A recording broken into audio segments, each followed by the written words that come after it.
Well, for this week's project, we're going to be doing stained glass. Let's get some light on the subject.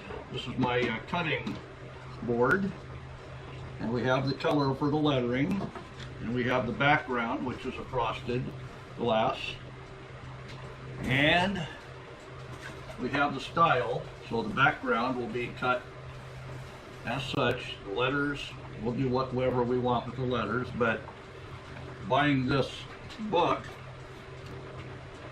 can give you ideas on styles with lettering.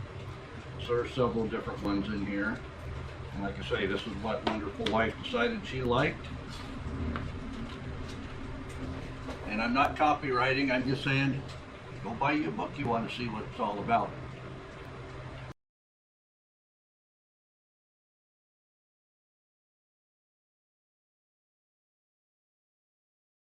So another thing I have is a glass grinder with a small tip and then a medium tip. This is a medium size, or I should say a small size grinder. It probably has 2,000 hours on it. I bought it at Goodwill. When I opened it up to check it, it had 3/4 of an inch of cut glass in there. So it's well used, but it does run. So that's what I'll be using to cut the inner edges of letters. I'll kind of show you what that's all about. Not that I'm an expert, but I did take a class. So this was my first project in class, and it is leaded cane. Now I'm not going to get all my projects out, but this was another one that I had done.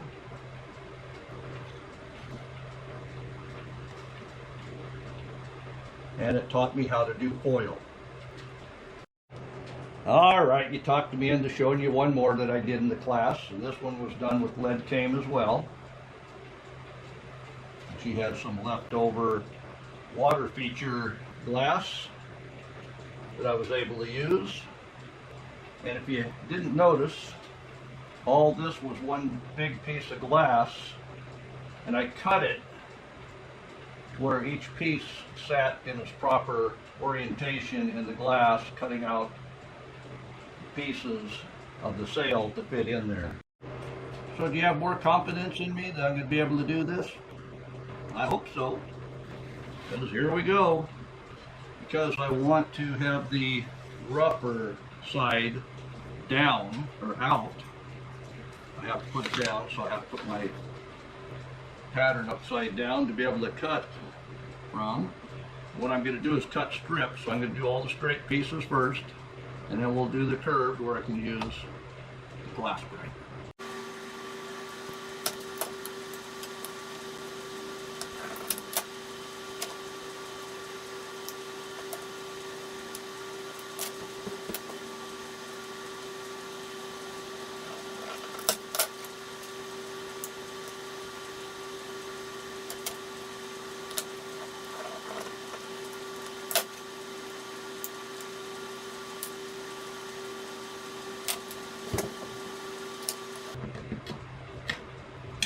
See, this doesn't take long to get those straight pieces cut and put together.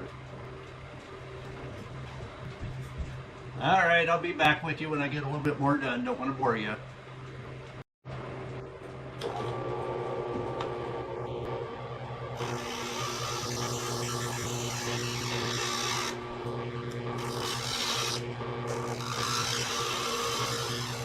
I'm just taking all the sharps off of that. Alright, just like I said, this is upside down and backwards. So this is the bottom here. But you can see I've got letters made, including some of the rounder ones. This is about an hour of work. So if you're going to try this, good luck. So these angles, they're the hardest to do.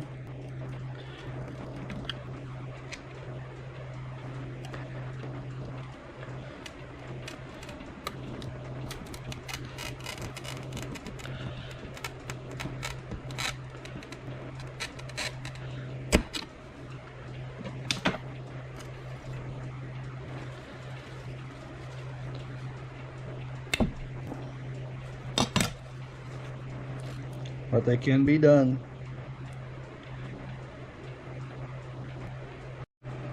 Alright, got all the letters parts made, and now I'm putting the foil on them. Foil is the next step to getting this whole thing put together. But this is about 30 minutes worth right there, so that's going to take a little while.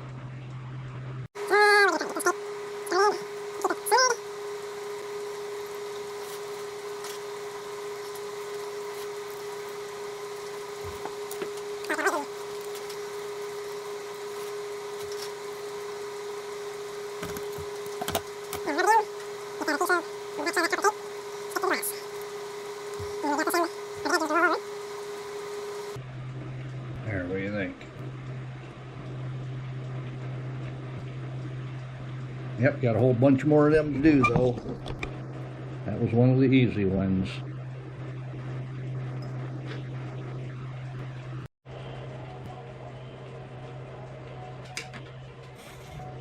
There's the last piece, the last letter. So this is the back side.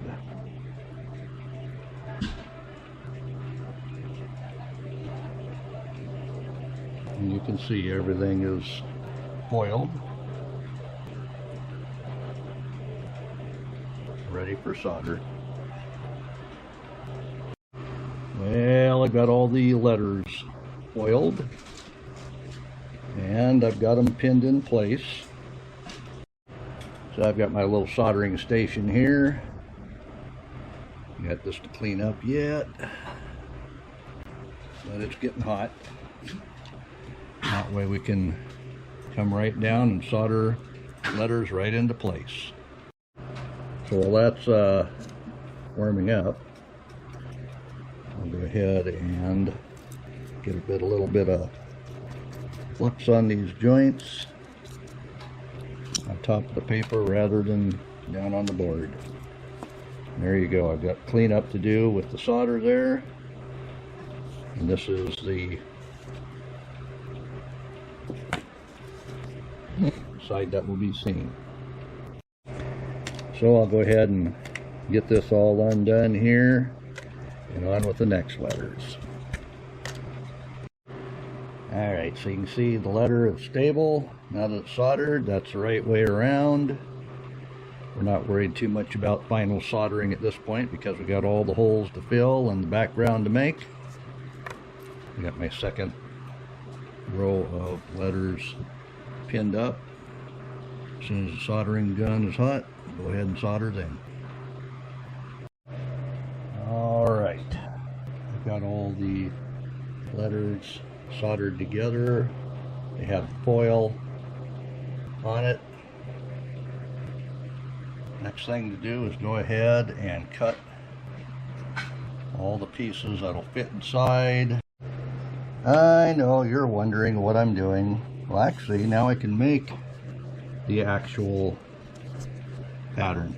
Because now I have a fixed object that has to fit on the outside of that line I'm drawing. So basically, the glass can't come in any more than the line. Alright, I've got the glass over the top of it. You probably can't see it, but let me zoom in here. You see the texture to the glass. So I'm going to go ahead and cut the border, then I can cut my strips because everything is going to be tying in to the long strips. There's going to be a lot of work filling in all of these, but that's what we got to do to make it work. So let's get to it. So we have the letters at the bottom started. I have the clear glass on. It's backwards because on this frosted glass the front side is rough. It would be hard to cut that with a glass cutter, and it's smooth on the back. So it's easier to cut the back side where there's no texture. Next is go ahead and getting that soldered up. Then I can start the next row. Well, there's no way I would get a good grade on this solder work here, but it is the back side and just gluing it together so I can put all the rest of the pieces in And this would be much easier cutting into something like that without the big gap if I had a ring cutter. So I got one on order. What the heck.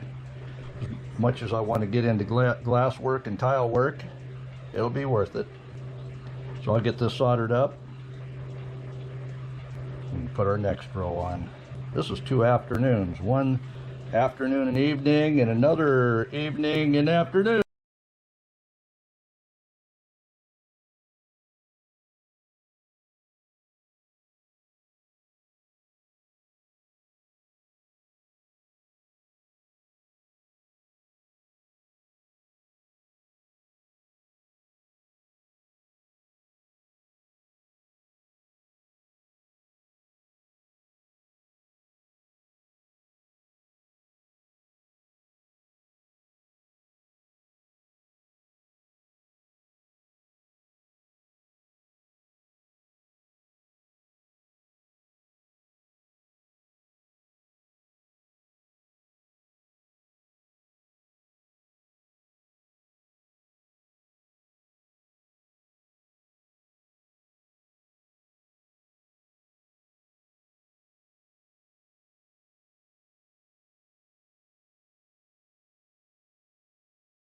Well, there you go. This is just solder to glue it together. I'm not proud of the way it looks. Like I say, this is the back side. We're just putting it together at this point. So we'll go ahead and wash off all the flux, because that flux will keep eating on the copper tape if I don't take it off now. One more row to go. And this is probably going to be a 40-hour job here. One thing to remember though, when you're selling or buying stained glass, you buy it by the amount of pieces there are, because even though you're putting it together like a puzzle, you have to make each puzzle piece. So I've got one more row to go. We'll go ahead and get this soldered together. Basically that's gluing it in place. This is the back side, and when we do the front, we're going to make it beautiful.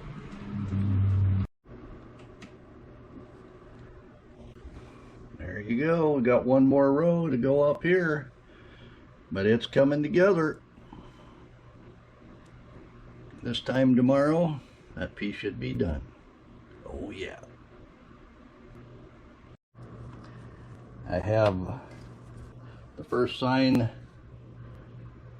all soldered on the back side. I have the front side to do yet, but we're going to check, make sure it all fits. So let's look at that. Well, there you go. We've got the solder on the other side. I had to break out my mom's old soldering gun to finish the job. It did a much better job anyway.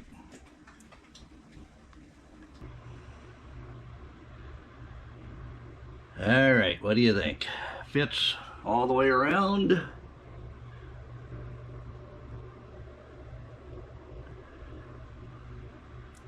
I'm liking it. I'm going to put a light in behind there to get that effect, because I do just have a flashlight on it in there.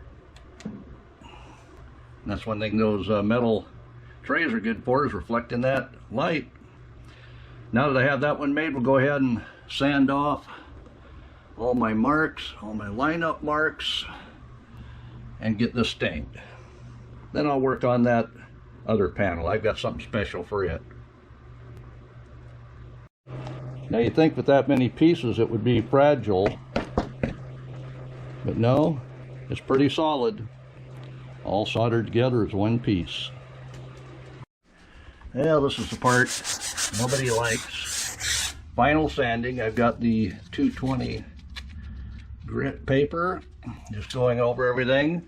I'm not going to stain the inside. I think I'm going to leave it natural, and that's all right. Well, there's the color I've chosen, which is no color at all, because it says natural. So what do we do to stop the rattle of the doors? I have it held up, got it propped up with a screwdriver here, And I'm going to put a little bit in each corner. This is clear. And I have what the flour bin is going to be. And while I have the silicone out, anywhere you can see light through, we may need to put a little bit of that silicone on. So I'm going to get it down on the seam here. They didn't do a very good job of hammering that flat, so air would have blown through there if this were in a heating and air conditioning situation, but for that, I'm sure that little bit is just fine. I'll take a look around the edges here and see if there's anything else that needs sealed up. But you can see these seams here that I've covered on the inside. Just don't want that flour falling out. So we've got one side done. This has a stain on it. You see this one doesn't. This one needs sanded yet. But we can take the tape off. That'll make this week's video. So if you've gotten anything from it, go ahead and hit that like button 3 times. If you didn't like it, hit the thumbs down twice. That'll make this week's video.